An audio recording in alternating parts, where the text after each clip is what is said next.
Thank you. రండి sir.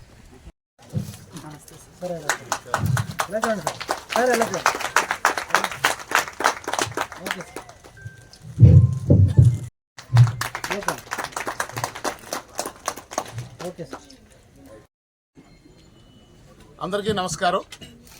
నా పేరు కేఆర్ సూర్యనారాయణ. నేను ఆంధ్రప్రదేశ్ ప్రభుత్వ ఉద్యోగుల సంఘ రాష్ట్ర అధ్యక్షుడిగా ఉన్నాను. మా సంఘం ఈ దేశంలోనే ఎక్కడా ఏ రాష్ట్రంలోనూ ఎవరికీ లేనటువంటి ఒక ప్రత్యేకత ఉన్నటువంటి సంఘం. ఆఫీస్ సబార్డినేట్ అంటే అట్టడుగు స్థాయి ఉద్యోగి, 4వ తరగతి ఉద్యోగి దగ్గర నుంచి ఆర్డీఓ స్థాయి, కలెక్టర్ స్థాయి వరకు అందరూ కూడా సభ్యులుగా ఉండగలిగే అవకాశం ఉన్నటువంటి ఏకైక గుర్తింపు పొందిన సంఘం, ప్రభుత్వ గుర్తింపు పొందిన సంఘం. ఈ రకంగా అన్ని తరగతుల ఉద్యోగులు, అన్ని శాఖల ఉద్యోగులు ఒకే సంఘంలో ఉండేదానికి భారతదేశంలో ఏ సంఘానికి ప్రభుత్వం గుర్తింపు ఇచ్చిన దాఖలా లేదు. Is first of it's kind.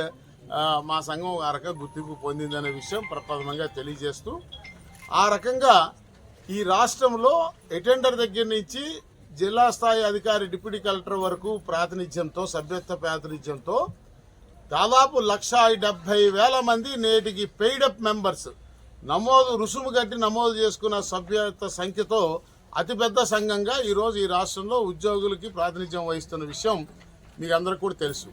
అయితే ఈ నేపథ్యంలో ఈరోజు ఈ రాష్ట్రంలో ఉద్యోగులకి అనేక ప్రధానమైనటువంటి సమస్యలు, ఆర్థికపరమైన అంశాలు, ఆర్థికేతర అంశాలు గత కొంతకాలంగా నిర్లక్ష్యానికి గురయ్యి పేరుకుపోయినటువంటి పరిస్థితులు ఉన్నాయి.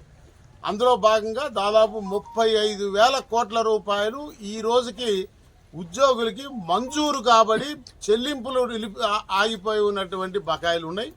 ఇంకా మంజూరు కావలసినటువంటివి అనేక ఉన్నాయి. దాంట్లో ప్రధానంగా మాకు 12వ వేతన సవరణ 1 జూలై 2023 నుంచి అమలు కావాల్సి ఉన్నది. అది ఈ రోజు వరకు కమిషన్నే నియమించని పరిస్థితి ఉన్నది. సో ఇవి ఆర్థిక ప్రయోజనాల విషయం ఇలా ఉంటే, మరొక పక్క ప్రభుత్వ ఆర్థికేతర అంశాలు, సర్వీసు వ్యవహారాల సమస్యలను కూడా మరి ఒక ప్రత్యేక శ్రద్ధతో పరిష్కారం చేస్తున్నటువంటి దిశగా సమస్యల పరిష్కారానికి ఒక చట్టబద్ధమైన రిడ్రెసల్ మెకానిజం, పరిష్కార వేదిక ఈ రాష్ట్రంలో లేదు. గతంలో ఒకే ఒక పరిష్కార వేదిక, ఆ రకమైన రాజ్యాంగబద్ధంగా ఏర్పడిన పరిష్కార వేదిక ఆంధ్రప్రదేశ్ అడ్మినిస్ట్రేటివ్ ట్రైబ్యునల్ అని ఉండేది. ఏ ఉద్యోగికి కండిషన్స్ ఆఫ్ సర్వీస్కి సంబంధించి ఏ సమస్య వచ్చినా ఆ ట్రిబ్యునల్ దగ్గరికి వెళ్లేవాళ్ళు. ట్రిబ్యునల్ వాళ్ళు త్వరితగతిన ఒక న్యాయం చేసేటువంటి వాళ్ళు. దాన్ని గత ప్రభుత్వం ఎవరితో సంప్రదించకుండా తెలంగాణ అడుగుజాడల్లో నడుస్తూ ఆ ట్రిబ్యునల్ని ఎత్తివేయడం జరిగింది. దానివల్ల ఇవాళ హైకోర్టు తప్ప ఇంక ఎక్కడైనా ఎవరికైనా చిన్న ఉద్యోగస్తులు ఎక్కడో శ్రీకాకుళంలో ఒక ఆఫీస్ సబార్డినేట్ అటెండర్కి అన్యాయం జరిగితే హైకోర్టుకు వచ్చి ₹1,00,000 ఫీజు ఇచ్చి అడ్వకేట్ పెట్టుకుని కేసు ఫైల్ చేసుకోవాల్సిన పరిస్థితి. ఆ హైకోర్టులో ఒకటే బెంచ్ ఉన్నందువల్ల 58,000 పైచిలకు వాద్యాలు ఈ రోజుకి హైకోర్టులో ఉద్యోగుల సర్వీస్ వ్యవహారాలు పెండింగ్లో ఉన్న పరిస్థితి. ఇవి ఎప్పటికి తేలుతాయో ఎవరికీ తెలియదు.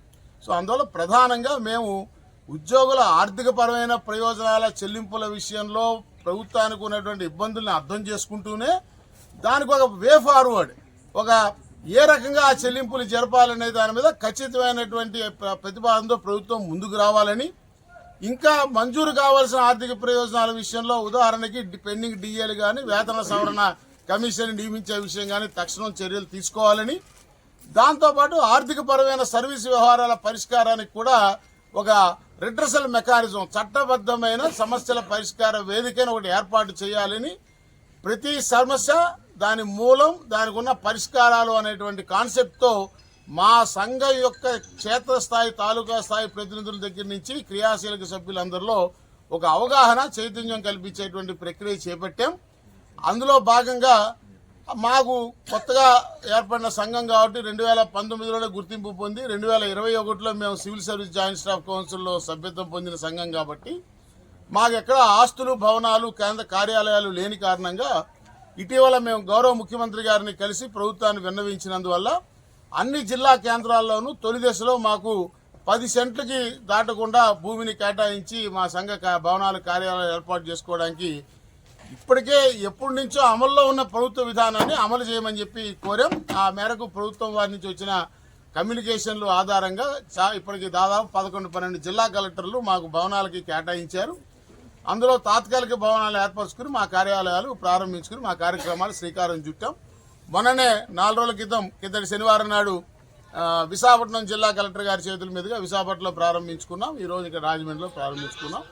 వచ్చే ఉగాది నాటికి 20 ఏర్పడబోయే ప్రతిపాదించిన 3 కొత్త జిల్లాలతో కలిపి వచ్చే ఉగాది నాటికి 29 జిల్లాల్లో జిల్లా కేంద్రాల్లో సంఘ కార్యాలయాలు ఏర్పాటు చేసి పటిష్టంగా సంస్థాగత నిర్మాణం చేసి ఇక ఉగాది తర్వాత వచ్చే ఆర్థిక సంవత్సరం నుంచి మరి ఉద్యోగుల ఆర్థిక ప్రయోజనాలు సర్వీస్ ప్రయోజనాల విషయంలో పరిష్కారం దిశగా ప్రభుత్వం మీద ఒత్తిడి తీసుకొచ్చేటువంటి ఒక కార్యాచరణ తీసుకోవడానికి మేము సమాయత్తం అవుతున్నామనే విషయాన్ని తెలియజేస్తూ అందులో భాగంగానే ఆర్థికపరమైన విషయాలకు వచ్చేటప్పటికి మొన్న ఆమోదించిన ఈ ఆర్థిక సంవత్సర బడ్జెట్లో మాకు బాకీ ఉన్నది చూపించారే తప్ప 25,000 కోట్లు చెల్లింపులకి ఏమీ కేటాయింపు ప్రతిపాదించలేదు. కాబట్టి వచ్చే ఆర్థిక సంవత్సర బడ్జెట్ రూపొందించే సమయంలోనే ఖచ్చితంగా ప్రభుత్వం ఉద్యోగులకి ఆ రోజుకి పేర్కొన్న బకాయిలు ఎంత అనేది ప్రతివారి సర్వీస్ రిజిస్టర్లో నమోదు చేసి ఆ బకాయిల చెల్లింపుకి కేటాయింపులను కూడా బడ్జెట్లో ప్రతిపాదించాలి.